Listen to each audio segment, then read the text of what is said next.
ನಮಸ್ತೆ ಯಜಮಾನ ಸೀರಿಯಲ್ನ ಇವತ್ತಿನ ಸಂಚಿಕೆಯಲ್ಲಿ ಏನಾಗ್ತಾ ಇದೆ ಅಂತ ನೋಡೋಣ ಬನ್ನಿ. ಝಾನ್ಸಿ ಒಂದು ಅಂಗಡಿಗೆ ಬಂದು ಹಾಲನ್ನ ಕೆಡ್ತಾಳೆ. ಅದಕ್ಕೆ ಹಾಲಿಲ್ಲ, ದುಡ್ಡು ಕೊಟ್ಟರೆ ಹಾಲು ಕೊಡ್ತೀನಿ ಅಂತ ಹೇಳಿದ್ದಕ್ಕೆ ಅಣ್ಣ ಏನಾದ್ರು ಕೆಲಸ ಇದ್ದರೆ ಕೊಡಿ, ನಿಮ್ಮ ಅಂಗಡಿನಲ್ಲಿ ಕೆಲಸ ಮಾಡ್ತೀನಿ ಅಂತ ಹೇಳಿದ್ದಕ್ಕೆ ಹಾಗಾದರೆ ಕೆಲಸ ಮಾಡ್ತೀಯಾ, ಇವ್ರು ಏನು ಕೆಲಸ ಕೊಡೋದು ಅಂತ ಯೋಚನೆ ಮಾಡಿ ಆ ವ್ಯಕ್ತಿ ಸರಿ ಪಾತ್ರೆಗಳೆಲ್ಲ ಹಾಗೇ ಇದೆ, ನಮ್ಮ ಹುಡುಗ ಬೇರೆ ಬಂದಿಲ್ಲ ಪಾತ್ರೆ ತೊಳೆಗೆ, ಪಾತ್ರೆ ತೊಳೆದು ಕೊಡ್ತೀಯಾ, ಹಾಲು ಕೊಡ್ತೀನಿ ಅಂತ ಹೇಳಿದ್ದಕ್ಕೆ ಅಣ್ಣ ಹಾಗಾದರೆ ಪಾತ್ರೆ ತೊಳೆದ್ರೆ ನೀವು ಹಾಲು ಕೊಡ್ತೀರಾ ತಾನೇ ಅಂತ ಹೇಳ್ತಾಳೆ. ಹೌದು ಹಾಲು ಕೊಡ್ತೀನಿ, ನೀನು ಹೋಗಿ ಪಾತ್ರೆ ತೊಳಿ ಅಂತ ಹೇಳ್ತಾರೆ. ಆಗ ಅವಳು ಬಂದು ಪಾತ್ರೆಗಳನ್ನೆಲ್ಲ ತೊಳಿತಾಳೆ. ಪಾತ್ರೆಗಳೆಲ್ಲ ತೊಳೆದಾದ್ಮೇಲೆ ಬಂದು ಅಣ್ಣ ಹಾಲು ಕೊಡಿ ಅಣ್ಣ, ಪಾತ್ರೆ ಎಲ್ಲ ತೊಳೆದಾಯ್ತು ಅಂತ ಕೇಳಿದ್ದಕ್ಕೆ ಸರಿ ಇರಮ್ಮ ಅಂತ ಅಂದ್ಬಿಟ್ಟು ಹಾಲನ್ನ ತೆಗೆದುಕೊಡ್ತಾರೆ. ಹಾಗೆಯೇ ಝಾನ್ಸಿ ಹತ್ರ ಇನ್ನು ಮುಂದೆ ನೀನೇ ಬರ್ತೀಯ ನಮ್ಮ ಪಾತ್ರೆಗಳನ್ನೆಲ್ಲ ತೊಳೆಯೋದಕ್ಕೆ ಅಂತ ಕೇಳ್ತಾರೆ. ಆದರೆ ಅವಳಿಗೇನೂ ಮಾತಾಡೋದಿಲ್ಲ. ಹಿಂತಿರುಗಿ ಹಾಲನ್ನ ಈಸ್ಕೊಂಡು ಹೋಗ್ತಾ ಇರ್ತಾಳೆ. ಅಷ್ಟರೊಳಗಡೆ ಅಲ್ಲಿ ಒಬ್ಬ ವ್ಯಕ್ತಿ ಬರ್ತಾನೆ. ಒಬ್ಬ ವ್ಯಕ್ತಿ ಬಂದು ನಮಸ್ತೆ ಅಂತ ಝಾನ್ಸಿಗೆ ಹೇಳ್ತಾನೆ. ಅವಳು ನಮಸ್ತೆ ಅಂತ ಹೇಳಿಬಿಟ್ಟು ಆ ಕಡೆ ಓಡಿ ಹೋಗ್ತಾಳೆ. ಆವಾಗ ಆ ವ್ಯಕ್ತಿ ಆ ಅಂಗಡಿಯವನ ಹತ್ರ ಬಂದು ಅವ್ರು ಯಾರು ಗೊತ್ತೇನೋ ಅಂತ ಹೇಳಿದ್ದಕ್ಕೆ ಇಲ್ಲ ಕಣೋ ಆಯಮ್ಮನಿಗೆ ಯಾಕೋ ನೀನು ನಮಸ್ತೆ ಮಾಡಿದೆ ಅಂತ ಹೇಳಿದ್ದಕ್ಕೆ ಯಾರು ಅಂತ ಗೊತ್ತಿಲ್ವೇನೋ ನಿನಗೆ, ಅವರು 50,000 ಕೋಟಿ ಒಡತಿ ಅಂತ ಹೇಳಿದ್ದಕ್ಕೆ ಹೌದೇನೋ, ನನಗೆ ನಂಬಕ್ಕೆ ಆಗ್ತಾ ಇಲ್ವಲ್ಲ, ಮತ್ತು ಈ ಕಂಪ್ನಿ ಇವಾಗ ಹಾಲು ಕೊಟ್ಟಿಯಲ್ಲ ನೀನು, ಆ ಕಂಪ್ನಿಯ ಹಾಲ್ಗೆ ಅವರೇ ಒಡತಿ, ಅವರೇನೇ ಯಜಮಾನ್ರು ಅಂತ ಹೇಳಿದ್ದಕ್ಕೆ ಹೌದಾ, ನನಗೆ ನಂಬೋಕೆ ಆಗ್ತಾ ಇಲ್ಲ, ಮತ್ತು ಅರ್ಧ ಲೀಟ್ರ್ ಹಾಲಿಗೆ ನಮ್ಮ ಅಂಗಡಿನಲ್ಲಿ ಕೆಲಸ ಮಾಡಿಬಿಟ್ಟು ಹಾಲನ್ನ ತೊಗೊಂಡೋದ್ರು ಅಂತ ಹೇಳ್ತಾನೆ. ಹೌದಾ ಅಂತ ಅಂದ್ಬಿಟ್ಟು ಆ ವ್ಯಕ್ತಿನೂ ಆಶ್ಚರ್ಯ ಪಡ್ತಾನೆ. ಆದರೆ ಝಾನ್ಸಿ ಮಾತ್ರ ಹಾಲನ್ನ ತೊಗೊಂಡು ಮನೆ ಕಡೆ ಓಡ್ತಾ ಇರ್ತಾಳೆ. ಆ ಕಡೆ ಈ ಕಡೆ ಓಡಾಡ್ತಾ ಇರ್ತಾನೆ. ಅಲ್ಲಿಗೆ ತಬಲಾ ಮತ್ತು ಮಲ್ಲಿ ಬಂದು ಕಾಫಿನ ಕೊಟ್ಟು ಸರ್ ಏನೋ ತುಂಬ ಯೋಚನೆ ಮಾಡ್ತಾ ಇರೋ ಹಾಗಿದೆ ಅಂತ ಕೇಳಿದ್ದಕ್ಕೆ ಹೌದು ಮಲ್ಲಿ ಮತ್ತು ತಬಲಾ, ಯಾಕೆ ಅಂತ ಅಂದರೆ ನಿನ್ನೆ ತುಳಸಿ ಮೇಡಮ್ ಮಾತಾಡಿದ ಮಾತು ಅನುಮಾನ ಹುಟ್ಟು ಹಾಕೋ ಹಾಗಿರ್ಲಿಲ್ವಾ ಅಂತ ಕೇಳ್ತಾನೆ. ತಬಲಾ ಖಂಡಿತ ಸರ್, ಅವರ ಉದ್ದೇಶ ನೋಡಿದ್ರೆ, ಅವರ ಮನಸ್ಥಿತಿ ನೋಡಿದ್ರೆ ರಾಘು ಸರ್ ಮತ್ತು ಝಾನ್ಸಿ ಮೇಡಮ್ನ ದೂರ ಮಾಡಬೇಕು ಅನ್ನೋ ಥರನೇ ಇದೆ. ತಬಲಾ ಹೇಳಿದ್ದಕ್ಕೆ ಹೌದು ತಬಲಾ, ನೀನು ಹೇಳ್ತಾ ಇರೋದು 100% ಕರೆಕ್ಟ್ ಅನ್ನಿಸ್ತಾ ಇದೆ. ಅವ್ರ ಮುಖದಲ್ಲಿ ಅದು ಎದ್ದು ಕಾಣಿಸ್ತಾ ಇದೆ. ನಮ್ಮ ಝಾನ್ಸಿ ಮೇಡಮ್ನ ಮತ್ತು ರಾಘು ಸರ್ನ ದೂರ ಮಾಡಬೇಕು ಅನ್ನೋ ದುರುದ್ದೇಶ ತುಂಬಾ ಇದೆ ಅಂತ ನನಗೆ ಗೊತ್ತಾಗ್ತಾ ಇದೆ ಅಂತ ಹೇಳಿದ್ದಕ್ಕೆ ಮಲ್ಲಿ ಹೌದು ಸರ್, ಅವರು ಈ ಮನೆಗೆ ಬಂದಿರೋದು ಉದ್ದೇಶ ಸರಿ ಇಲ್ರಿ, ನಾನು ಅವತ್ತೇ ಹೇಳಿಲ್ವೇನ್ರಿ, ಅವರು ಸರಿಯಾಗಿ ಯೋಚನೆ ಮಾಡ್ತಾ ಇಲ್ಲ, ನಮ್ಮ ಝಾನ್ಸಿ ಮೇಡಮ್ ರಾಘು ಸರ್ನ ದೂರ ಮಾಡ್ಬೇಕಂತಾನೆ ಕಾಯ್ತಾ ಇದ್ದಾರ್ರಿ ಅವರು ಅಂತ ಹೇಳಿದ್ದಕ್ಕೆ ರಾಯ್ ಹೌದು ಮಲ್ಲಿ, ನೀನು ಹೇಳ್ತಾ ಇರೋದು 100% ನಿಜ ಅಂತ ಅನ್ನಿಸ್ತಾ ಇದೆ. ರಾಯ್ ಹೇಳಿದ್ದಕ್ಕೆ ಹೌದು ಸರ್, ನೀವು ಹೇಳ್ತಾ ಇರೋದು ಕರೆಕ್ಟ್ ಆಗಿದೆ. ಯಾಕೆ ಅಂತ ಅಂದರೆ ಮುಳ್ಳಿಗೆ ಪರಿಮಳದ ಬಣ್ಣ ಹೊಡೆದ್ರೆ ಅದು ಚುಚ್ಚೋದನ್ನ ಬಿಡುತ್ತೇನ್ರಿ, ಯಾಕೆ ಅಂದರೆ ಅದ್ರ ಗುಣನೇ ಚುಚ್ಚೋದಲ್ವಾ, ಹಾಗೇನೆ ಇವ್ರೂ ಅಷ್ಟೇ ಮುಖವಾಡ ಹಾಕೊಂಡ ತಕ್ಷಣ ಅವರು ಒಳ್ಳೆಯವರಾಗೋಕ್ಕೆ ಸಾಧ್ಯನೇ ಇಲ್ಲ, ಅವರ ಉದ್ದೇಶ ಚೇಂಜ್ ಆಗೋಕ್ಕೆ ಸಾಧ್ಯನೇ ಇಲ್ಲ. ಹೇಗೆ ಮುಳ್ಳು ಚುಚ್ಚುತ್ತೋ ಹಾಗೇನೆ ಇವರು ಚುಚ್ಚೋದಂತೂ ಗ್ಯಾರಂಟಿ ಅಂತ ಹೇಳಿದ್ದಕ್ಕೆ ರಾಯ್ ಝಾನ್ಸಿ ಮೇಡಮ್ ಜೀವನದಲ್ಲಿ ನಡೀತಾ ಇರೋದನ್ನೆಲ್ಲ ನೋಡಿದ್ರೆ ಅದಕ್ಕೆ ಮೂಲ ಕಾರಣ ಇವರೇನೆ ಅಂತ ನನ್ಗೆ ಅನ್ನಿಸ್ತಾ ಇದೆ ಅಂತ ಹೇಳಿದ್ದಕ್ಕೆ ತಬಲಾ ಏನು ಹೇಳ್ತಾ ಇದ್ದೀರಾ ಸರ್? ಇದು ತಬಲಾ, ಯಾಕೆ ಅಂತ ಅಂದರೆ ಝಾನ್ಸಿ ಮೇಡಮ್ ಜೀವನದಲ್ಲಿ ಎಲ್ಲ ಚೆನ್ನಾಗಿ ನಡೀತಾ ಇದೆ, ಝಾನ್ಸಿ ಮೇಡಮ್ ತುಂಬಾ ಖುಷಿಯಾಗಿದ್ದಾರೆ, ಹಾಗೆಯೇ ಅವ್ರ ಸಂಸಾರ ಇನ್ನೇನು ಶುರುವಾಗುತ್ತೆ ಅನ್ನೋ ಅಂಥ ಟೈಮಲ್ಲಿ ಅಲ್ಲಿಗೆ ಅನಿತಾ ಹೋಗಿ ಎಲ್ಲದನ್ನು ಹಾಳು ಮಾಡ್ತಾಳೆ.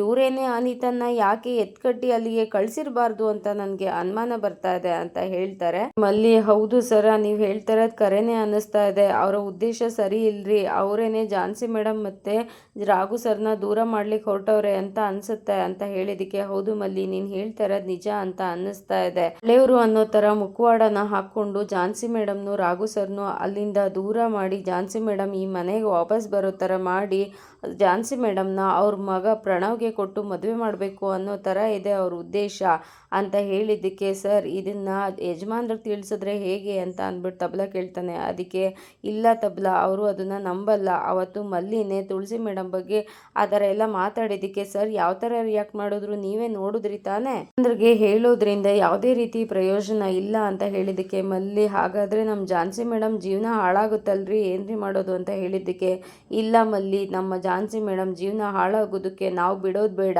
ಯಾಕೆ ಅಂದರೆ ದೇವರೊಬ್ಬ ಇದ್ದೇ ಇರ್ತಾನೆ, ಅವರ ಪ್ರಾಮಾಣಿಕತೆಯ ಪ್ರಯತ್ನಕ್ಕೆ ಫಲ ಸಿಕ್ಕೇ ಸಿಗುತ್ತೆ. ಅನಿತಾ ಅಲ್ಲ ಅಂತ ಅನಿತಾ ಥರದವ್ರು 100 ಜನ ಬಂದ್ರೂ ನಮ್ಮ ಝಾನ್ಸಿ ಮೇಡಮ್ಗೆ ಗೆಲ್ಲೋ ಹಠ ಇದ್ದೇ ಇದೆ, ಅವರು ಗೆದ್ದೇ ಗೆಲ್ತಾರೆ, ನೀನೇನು ತಲೆ ಕೆಡಿಸ್ಕೋಬೇಡ. ಆದರೆ ಇವರ ಉದ್ದೇಶ ಪೂರ್ತಿ ಆಗೋದಕ್ಕೆ ನಾವಂತೂ ಬಿಡೋದು ಬೇಡ, ದೇವರಂತೂ ನೋಡ್ತಾನೆ ಇರ್ತಾನೆ ಯಾರು ಒಳ್ಳೆಯವರು ಯಾರು ಕೆಟ್ಟವರು ಅಂತ. ನಮ್ಮ ಝಾನ್ಸಿ ಮೇಡಮ್ಗೆ ಆ ದೇವರು ಒಳ್ಳೇದು ಮಾಡೇ ಮಾಡ್ತಾನೆ, ಆದರೆ ಇವ್ರ ಉದ್ದೇಶ ಈಡೇರೋದಕ್ಕೆ ನಾವು ಮಾತ್ರ ಬಿಡೋದು ಬೇಡ ಅಂತ ಮಲ್ಲಿಗೆ ಹೇಳ್ತಾನೆ. ಇಲ್ಲಿ ಅನಿತಾ ಮಾತ್ರ ಆರಾಮಾಗಿ ಆ ಗೊಂಬೆನ ಮುಂದೆ ಇಟ್ಕೊಂಡು ಕೂತಿರ್ತಾಳೆ. ಅದು ಅಳ್ತಾನೆ ಇರುತ್ತೆ. ಅದನ್ನು ಕೇಳಿಸ್ಕೊಂಡು ಇರಿಟೇಟ್ ಆಗ್ತಾ ಇರ್ತಾಳೆ, ಏನಪ್ಪ ಇದು ಇಷ್ಟೊಂದು ಅಳ್ತಾ ಇದೆ ಅಂತ. ಆದರೆ ಮನೆಯವರೆಲ್ಲರೂ ಅಲ್ಲಿಗೆ ಬಂದು ಏನಿದು ಇವಳು ಹೀಗೆ ಕೂತಿದ್ದಾಳಲ್ಲ ಅಂತ ಯೋಚನೆ ಮಾಡಿಕೊಂಡು ಪಲ್ಲವಿ ಮತ್ತು ಅವ್ರ ದೊಡ್ಡಪ್ಪ ಇಬ್ಬರೂ ಏನು ಪಲ್ಲವಿ ಇವಳು ಹೀಗೇ ಕೂತಿದ್ದಾಳೆ, ಇವಳು ಕಾಂಪೀಟ್ ಮಾಡ್ತಾಳೆ, ಇವಳು ಕೊಟ್ಟಿದ್ದ ಬಿಲ್ಡಪ್ ನೋಡಿದ್ರೆ ಇವಳೇ ಗೆಲ್ತಾಳೆ ಅಂತ ನಾನು ಅಂದ್ಕೊಂಡಿದ್ದೆ, ಆದರೆ ಇವಳು ನೋಡಿದ್ರೆ ಆರಾಮಾಗಿ ಕೂತಿದ್ದಾಳಲ್ಲ ಅಂತ ಹೇಳಿದ್ದಕ್ಕೆ ಪಲ್ಲವಿ ಕೂಡ ಹೌದು ದೊಡ್ಡಪ್ಪ ನನಗೂ ಗೊತ್ತಾಗ್ತಾ ಇಲ್ಲ, ಇವಳು ಯಾಕೆ ಹೀಗೆ ಕೂತಿದ್ದಾಳೆ ಅಂತ ನನಗಂತೂ ಗೊತ್ತಾಗ್ತಾ ಇಲ್ಲ ಅಂತ ಮಾತಾಡ್ಕೊತಾರೆ. ಹಾಗೆಯೇ ಮಂಜುಳಾ ಮತ್ತು ಲಲಿತಾ ಕೂಡ ಇವಳು ಏನಕ್ಕ ಹೀಗೆ ಕೂತಿದ್ದಾಳಲ್ಲ, ಇವಳು ಹೀಗೆ ಕೂತ್ಕೊಂಡ್ರೆ ಹೇಗಕ್ಕ ಗೆಲ್ಲೋದಾದರೂ ಹೇಗೆ ಅಂತ ಇಬ್ಬರೂ ಮಾತಾಡ್ಕೊತಾ ಇರ್ತಾರೆ. ಅಷ್ಟರೊಳಗಡೆ ಅಲ್ಲಿಗೆ ಝಾನ್ಸಿ ಬರ್ತಾಳೆ. ಝಾನ್ಸಿ ಬಂದಿದ್ದನ್ನು ನೋಡಿ ಸಂಗೀತ ಅದಕ್ಕೆ ಬಂದರು ಅಂತ ಹೇಳ್ತಾಳೆ. ಅದಕ್ಕೆ ಅವ್ರ ದೊಡ್ಡಪ್ಪ ಅವಳ ಕಡೆ ಕಣ್ಣನ್ನು ಸನ್ನೆ ಮಾಡಿದ್ದಕ್ಕೆ ಅಲ್ಲ ಆ ಝಾನ್ಸಿ ಅದಕ್ಕೆ ಹಾಲನ್ನ ತೊಗೊಂಡು ಬಂದರು ಅಂತ ಹೇಳಿದೆ ಅಂತ ಹೇಳ್ತಾಳೆ. ಸರಿ ಆಯಿತು ಅಂತ ಅವಳು ಅನಿತನ ನೋಡಿ ಶಾಕ್ ಆಗ್ತಾಳೆ ಝಾನ್ಸಿ. ಆದ್ರೂ ಅವಳು ಅದನ್ನು ಕೇರೆ ಮಾಡ್ತಾನೆ ಅಡುಗೆ ಮನೆಗೆ ಹೋಗಿ ಹಾಲನ್ನು ಚೆನ್ನಾಗಿ ಬಿಸಿ ಮಾಡಿ ಫಸ್ಟು ಅದನ್ನು ಬಾಟಲ್ಗೆ ಹಾಕ್ಕೊಂಡು ಆರಿಸ್ಕೊಂಡು ಬಾಟಲ್ಗೆ ಹಾಕ್ಕೊಂಡು ಅದನ್ನು ಗೊಂಬೆ ಇರೋ ಕಡೆಗೆ ತೊಗೊಂಡು ಓಡ್ ಬರ್ತಾಳೆ. ಆದರೆ ಅನಿತಾ ಮಾತ್ರ ಸುಮ್ಮನೆ ಆರಾಮಾಗಿ ಕೂತಿರ್ತಾಳೆ. ಈ ಬಾಟಲಿಂದ ಹಾಲನ್ನ ತೊಗೊಂಡು ಬಂದು ಗೊಂಬೆಗೆ ಕುಡಿಸೋದಕ್ಕೆ ಅಂತ ಹೋಗ್ತಾಳೆ. ಅಷ್ಟರೊಳಗಡೆ ಆ ಅನಿತಾ ಆ ಗೊಂಬೆನ ಎತ್ಕೊಂಡು ಬಟನ್ನ ಪ್ರೆಸ್ ಮಾಡಿ ಅಳೋದನ್ನ ನಿಲ್ಲಿಸ್ಬಿಡ್ತಾಳೆ. ಅಳೋದನ್ನ ನಿಲ್ಲಿಸಿದ್ದು ನಾನೇನೇ ಮೊದಲು ಅಂದಮೇಲೆ ನಾನೇ ಗೆದ್ದಂಗೆ ಅಂತ ಅನಿತಾ ಹೇಳಿದ್ದಕ್ಕೆ ಅದೇ ಹೇಗಾಗುತ್ತೆ, ಹಾಲನ್ನೇ ತೊಗೊಂಡು ಬಂದಿಲ್ಲ, ನಾನು ಹಾಲನ್ನ ತೊಗೊಂಡು ಬಂದಿದ್ದೀನಿ ಅಂತ ಝಾನ್ಸಿ ಹೇಳಿದ್ದಕ್ಕೆ ಏನು ಟಾಸ್ಕ್ ಇದ್ದಿದ್ದೇನೋ, ಮಗು ಅಳೋದನ್ನ ಯಾರು ಮೊದಲು ನಿಲ್ಲಿಸ್ತಾರೆ ಅವರು ಈ ಟಾಸ್ಕಲ್ಲಿ ವಿನ್ ಆದಂಗೆ ಅಂತ ತಾನೇ ಇದ್ದಿದ್ದು, ಅಂದಮೇಲೆ ನಾನೇ ಮೊದಲು ಆ ಮಗು ಅಳೋದನ್ನ ನಿಲ್ಲಿಸಿದ್ದು, ಅಂದಮೇಲೆ ನಾನೇ ತಾನೇ ಗೆದ್ದಿದ್ದು ಅಂತ ಹೇಳಿದ್ದಕ್ಕೆ ಝಾನ್ಸಿ ಅದೇ ಹೇಗಾಗುತ್ತೆ, ನಾನು ಕಷ್ಟಪಟ್ಟು ಹೋಗಿ ಹೋಗಿ ಪಾತ್ರೆ ತೊಳೆದು ಹಾಲನ್ನ ತೊಗೊಂಡು ಬಂದು ಕಾಯಿಸಿ ತೊಗೊಂಡು ಬಂದಿದ್ದೀನಿ, ಅಂದಮೇಲೆ ನಾನು ತಾನೇ ವಿನ್ ಆಗಬೇಕು ಅಂತ ಹೇಳಿದ್ದಕ್ಕೆ ನೋಡು ಇಲ್ಲಿ ಕಾಮನ್ ಸೆನ್ಸ್ನ ಯೂಸ್ ಮಾಡಬೇಕಾಗಿತ್ತು, ಯಾಕೆ ಅಂತ ಅಂದರೆ ಗೊಂಬೆ ಹಾಲು ಕುಡಿಯಲ್ಲ ಅಂದಮೇಲೆ ಏನಕ್ಕೆ ಬೇಕು ಅಂತ ಹೇಳಿದ್ದಕ್ಕೆ ಝಾನ್ಸಿ ಹಾಗಾದರೆ ಹಾಲು ತೊಗೊಂಡು ಬಂದಿದ್ದೆ ತಪ್ಪ, ಅವ್ರು ಹೇಳಿದ್ದೇನು ಹೋಗಿ ಹಾಲನ್ನ ಯಾರು ತೊಗೊಂಡು ಬಂದು ಫಸ್ಟು ಹಾಲು ಕುಡಿಸಿ ಮಗು ಅಳೋದನ್ನ ನಿಲ್ಲಿಸ್ತಾರೋ ಅವರೇ ತಾನೇ ಟಾಸ್ಕಲ್ಲಿ ವಿನ್ ಆದ ಹಾಗೆ ಅಂತ ಹೇಳಿದ್ದಕ್ಕೆ ಅನಿತಾ ಇಲ್ಲ ಅದು ಹಾಗಲ್ಲ, ಅಳೋದನ್ನ ಯಾರು ಮೊದಲು ಸ್ಟಾಪ್ ಮಾಡ್ತಾರೋ ಅವರೇನೆ ವಿನ್ ಆದ ಹಾಗೆ ಅಂತ ತಾನೇ ಅಂತ ಹೇಳಿದ್ದಕ್ಕೆ ದೊಡ್ಡ ಮಾವ ಫುಲ್ಲು ಕ್ಲಾಪ್ಸ್ನ ಹಾಕ್ತಾರೆ. ಒಳ್ಳೆ ಲಾ ಪಾಯಿಂಟ್ ಹಾಕ್ತೆ ಅಮ್ಮ ನೀನು, ಹೌದು ಟಾಸ್ಕ್ ಇದ್ದಿದ್ದು ಮಗು ಅಳೋದನ್ನ ನಿಲ್ಲಿಸ್ಬೇಕು ಅಂತ ಅಂದಮೇಲೆ ಮಗು ಅಳೋದನ್ನೇ ನಿಲ್ಲಿಸ್ಬೇಕು, ಅದು ಹಾಲು ಕುಡಿಯಲ್ಲ ಅಂದಮೇಲೆ ಅವಶ್ಯಕತೆ ಇಲ್ಲ. ಒಂದು ಮನೆ ಸೊಸೆಯಾಗಿ ಯಾರೋ ಹೇಳೋದನ್ನ ಕೇಳೋದನ್ನ ಬದಲು ಈ ಮನೆಗೆ ಏನು ಬೇಕು ಏನು ಬೇಡ ಅಂತ ಯೋಚನೆ ಮಾಡಿ ಮಾಡೋರೆ ಬುದ್ಧಿವಂತರು. ಅದರಲ್ಲಿ ನೀನು ಗೆದ್ದಿದೀಯಾ, ಚಾಣಾಕ್ಷತೆಯಿಂದ ಗೆದ್ದಿದೀಯಾ ಅಂತ ಅನಿತಂಗೆ ಕ್ಲಾಪ್ಸ್ ಮಾಡಿ ನೀನೇ ಈ ಟಾಸ್ಕ್ನ ವಿನ್ನರ್ ಅಂತ ಹೇಳಿದಾಗ ಝಾನ್ಸಿಗೆ ಬೇಜಾರಾಗಿ ಅದು ಹೇಗೆ ಸಾಧ್ಯ, ಇದು ಮೋಸ, ನೀವು ಹೇಳಿದ್ದೇನು ನೀವು ಮಾಡ್ತಾ ಇರೋದೇನು ಅಂತ ಹೇಳಿದ್ದಕ್ಕೆ ಯಾವುದಮ್ಮ ಮೋಸ, ನಾವು ಹೇಳಿದ್ದೇನು ಮಗು ಅಳೋದನ್ನ ನಿಲ್ಲಿಸ್ಬೇಕು ಅಂತ, ನೀನು ಗೊಂಬೆ ಹಾಲು ಕುಡಿಯಲ್ಲ ಅಂತ ಅಂದಮೇಲೆ ಹಾಲು ತರೋಕೆ ಯಾಕೆ ಹೊಡೆದೆ, ಅವಳು ಬುದ್ಧಿವಂತಿಕೆಯಿಂದ ಚಾಣಾಕ್ಷತೆತನದಿಂದ ಗೆದ್ಲು, ಯಾರೋ ಹೇಳೋ ಮಾತನ್ನು ಕೇಳಬಾರ್ದು ಅನ್ನೋದು ಗೊತ್ತಾಯ್ತಾ ಇವಾಗ, ನಿನಗೆ ಬುದ್ಧಿ ಇರಲಿಲ್ವಾ, ಹಾಲು ಬೇಕೋ ಬೇಡವೋ ಗೊಂಬೆ ಹಾಲು ಕುಡಿಯುತ್ತೋ ಇಲ್ವೋ ಅಂತ ಅಂದ್ಬಿಟ್ಟು ಅದೇ ಹೇಗೆ ಓಡೋದೆ ನೀನು ಅಂತ ಅಂದ್ಬಿಟ್ಟು ಗಣಪ ಹೇಳ್ತಾನೆ. ನೋಡಿದ್ರೆ ಲೀಗಲಿ ಟೆಕ್ನಿಕಲಿ ಎಲ್ಲದರಲ್ಲೂ ಗೆದ್ದಿರೋದು ಇವಳೇನೆ. ಅನಿತಾ ಕಡೆ ಬೆಟ್ ಮಾಡಿ ತೋರಿಸ್ತಾನೆ ಗಣಪ. ಅದಕ್ಕೆ ಝಾನ್ಸಿ ದೊಡ್ಡ ಮಾವ ನಾನಲ್ಲಿ ಓಡುವಾಗ ಬಿದ್ದು ಕೈಗೆ ಹೇಗೆ ಗಾಯ ಮಾಡ್ಕೊಂಡಿದ್ದೀನಿ ನೋಡಿ, ಥರ ದುಡ್ಡಿಲ್ಲ ಅಂತ ಹೇಳಿ ಅಲ್ಲಿ ಅಂಗಡಿನಲ್ಲಿ ಒಂದು ರಾಶಿ ಪಾತ್ರೆಗಳನ್ನ ತೊಳೆದು ಇಲ್ಲಿ ಹಾಲನ್ನು ತೊಗೊಂಡು ಬಂದಿದ್ದೀನಿ, ಹಾಗಾದರೆ ನನ್ನ ಶ್ರಮಕ್ಕೆ ಇಲ್ಲಿ ಬೆಲೆನೇ ಇಲ್ವಾ. ಝಾನ್ಸಿ ಕೇಳಿದ್ದಕ್ಕೆ ಗಣಪ ನೋಡಮ್ಮ ಹಾರ್ಡ್ ವರ್ಕ್ ಸ್ಮಾರ್ಟ್ ವರ್ಕ್ ಅಂತ ಇರುತ್ತೆ, ಇಲ್ಲಿ ಅನಿತಾ ಸ್ಮಾರ್ಟ್ ವರ್ಕ್ ಮಾಡಿ ಗೆದ್ದಿದ್ದಾಳೆ, ನೀನು ಹಾರ್ಡ್ ವರ್ಕ್ ಮಾಡಿ ಸೋತಿದ್ದೀಯಾ, ಈ ಸಣ್ಣ ಲಾ ಪಾಯಿಂಟೇ ಅರ್ಥ ಆಗಲಿಲ್ಲ ಅಂತ ಅಂದಮೇಲೆ ಸೊಸೆಯಾಗಿ ಬಂದು ನಮ್ಮನೇನ ಹೇಗಮ್ಮ ನಿಭಾಯಿಸ್ತೀಯಾ. ಇಲ್ಲಿ ಮೊದಲನೇ ಟಾಸ್ಕ್ ವಿನ್ನರ್ ಅನಿತಾ ಅಂತ ಅನಿತಾ ಕಡೆ ಬೆರಳು ಮಾಡಿ ತೋರಿಸ್ತಾನೆ ಗಣಪ. ನಾನು ಇದು ಒಪ್ಪಲ್ಲ ಅಂತ ಝಾನ್ಸಿ ಹೇಳ್ತಾಳೆ. ಅದಕ್ಕೆ ಪಲ್ಲವಿ ನೀನು ಒಪ್ಪೋದ್ರೆಷ್ಟು ಬಿಟ್ರೆಷ್ಟು, ಸೋಲು ಗೆಲುವಿನ ನಿರ್ಧಾರ ಮಾಡಬೇಕಾದವರು ಮಾಡಿದ್ದಾಗಿದೆ, ಇಲ್ಲಿ ಫೈನಲ್ಲಿ ಅನಿತಾನೇ ವಿನ್ನರ್ ಅಂತ ಹೇಳಿದ್ದಕ್ಕೆ ಝಾನ್ಸಿ ಇದು ಮೋಸ ಅಂತ ಕಿರ್ಚಾಡ್ತಾಳೆ. ಮಂಜುಳಾ ಕೂಡ ಇಲ್ಲಿ ಮೋಸ ಸಮೋಸ ಅಂತ ಯಾವುದೂ ಇಲ್ಲ, ಭಾವ ಹೇಳಲಿಲ್ವಾ ಒತ್ತಿ ಮಗುನ ಸಮಾಧಾನ ಮಾಡಬೇಕು ಅಳೋದನ್ನ ನಿಲ್ಲಿಸ್ಬೇಕು ಅಂತ, ತೀರ್ಮಾನನೇ ಕೊನೆಯ ತೀರ್ಮಾನ ಅಂತ ಹೇಳಲಿಲ್ವಾ ಅಂತ ಲಲಿತಾ ಕೂಡ ಹೇಳ್ತಾಳೆ.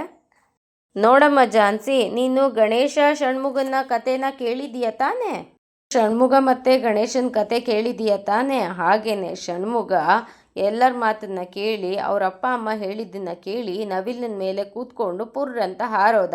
ಆದರೆ ಗಣೇಶ ಅವ್ರ ಅಪ್ಪ ಅಮ್ಮನ್ನೇ ಕೂರಿಸಿ ಅವ್ರ ಸುತ್ತಾನೆ 3 ಸುತ್ತು ಸುತ್ತಿ ಇವರೇನೆ ನನಗೆ ಪ್ರಪಂಚ, ಇವರೇನೇ ಇಡೀ ಪ್ರಪಂಚ ಅಂತ ಎಲ್ಲರಿಗೂ ತೋರಿಸ್ದ. ಹಾಗೆಯೇ ಅನಿತಾ ಇಲ್ಲಿ ಸ್ಮಾರ್ಟ್ ವರ್ಕ್ನ ಮಾಡಿ ಅವಳು ಏನು ಮಾಡಬೇಕು ಅದನ್ನು ಮಾಡಿ ಗೆದ್ಲು. ಆದರೆ ನೀನು ಮಾತ್ರ ಇಲ್ಲಿ ಹಾರ್ಡ್ ವರ್ಕ್ನ ಮಾಡಿ ಸೋತಿದ್ದೀಯಾ ಅಂತ ಗಣಪ ಹೇಳ್ತಾನೆ. ದೊಡ್ಡ ಮಾವ, ನೀವು ಮೋಸ ಮಾಡ್ತಾ ಇದ್ದೀರಾ, ನೀವೇನಂತ ಹೇಳಿದ್ರಿ ಅದನ್ನು ಸರಿಯಾಗಿ ಒಂದ್ಸಲ ನೆನ್ಪು ಮಾಡ್ಕೊಳ್ಳಿ ಮಾವ ಅಂತ ಅಂದ್ಬಿಟ್ಟು ಹೇಳ್ತಾಳೆ. ಅದಕ್ಕೆ ಗಣಪ, ಇಲ್ಲಿ ಇನ್ನು ಮಾತುಕತೆ ಬೇಡ, ಇನ್ನು ಯಾವುದೇ ರೀತಿ ಮಾತುಕತೆಗಳು ಚರ್ಚೆಗಳು ಇಲ್ಲ, ಫೈನಲ್ ತೀರ್ಮಾನ ನಾನು ಕೊಟ್ಟಿದ್ದಾಗಿದೆ. ಮುಂದಿನ ಸ್ಪರ್ಧೆಯಲ್ಲಿ ಮುಂದಿನ ಟಾಸ್ಕಲ್ಲಿ ಭೇಟಿಯಾಗೋಣ, ಅಲ್ಲಿವರೆಗೂ ಸಣ್ಣದೊಂದು ವಿರಾಮ ತಗೊಂಡು ಮತ್ತೆ ವಾಪಸ್ ಬರೋಣ, ಅಲ್ಲಿ ತನಕ ಹೊರಡಿ ಅಂತ ಹೇಳಿಬಿಟ್ಟು ಮನೆಯವರೆಲ್ಲರೂ ಅಲ್ಲಿಂದ ಹೊರಟೋಗ್ತಾರೆ.